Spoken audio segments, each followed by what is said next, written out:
Well, look who we've got here. It's Geoff Cornwell, FMC's horticultural guru. Fancy catching up with you here, Corny. What are you up to? We've got a weekly task of checking the FMC demo crops at the elders site here at Gatton. So all these crops have been in the ground for about 2 weeks, a bit over 2 weeks. The key thing with pest control in vegetable crops is regular crop monitoring. And if you do it on a weekly basis, you can work out what trends are happening with pest incidents and also the beneficial insect activity in the crop. And that helps you make a spray decision. So in the Cucur-BITS crops, I'm finding low levels of silverleaf whitefly and also thrips.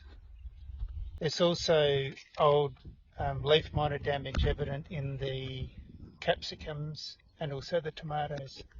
Chewing pests like the pumpkin beetle.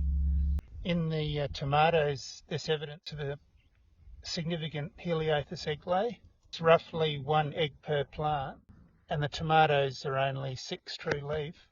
In case of monitoring it and seeing what happens, so checking it next week will be important because a lot of those eggs will have hatched and there'll potentially be larvae cruising around on the plant, so it might be worthwhile putting a spray on to try and pick them up. In horticultural crops, using sprays that are soft on the beneficial insects is important.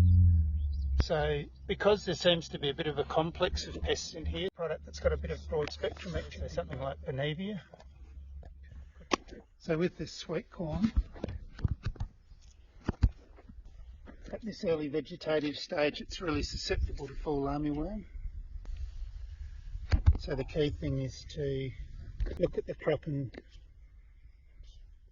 look for any signs of defoliation or early caterpillar feeding, and also look for the egg masses, which tend to be on the underside of the leaves. And if the egg mass is there on the underside of the leaf, you'll see sort of some shadowing on the upper surface of the leaf. Fall armyworm, when you're monitoring whether it be sweet corn or maize, at the early time of the season when the pest pressure is building, it's better to look over a wider area of the crop at a lot of plants because quite often you'll get little hot spots. That's probably Heliothis damage.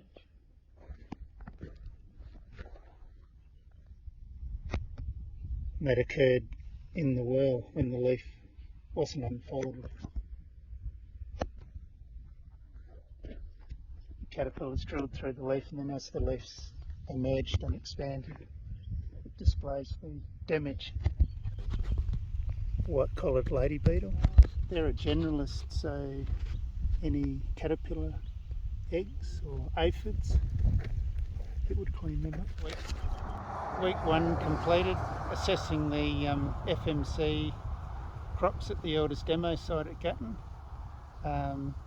In all the crops that we've looked at this morning, there is evidence of insect activity, so it's just a matter of monitoring on a weekly basis and seeing what happens with that insect pressure. And at this stage, we may put a spray on to control some of those pumpkin beetles in the zucchinis, but other than that, we'll probably just see how things look next week. Thanks, Corny. We'll see you then.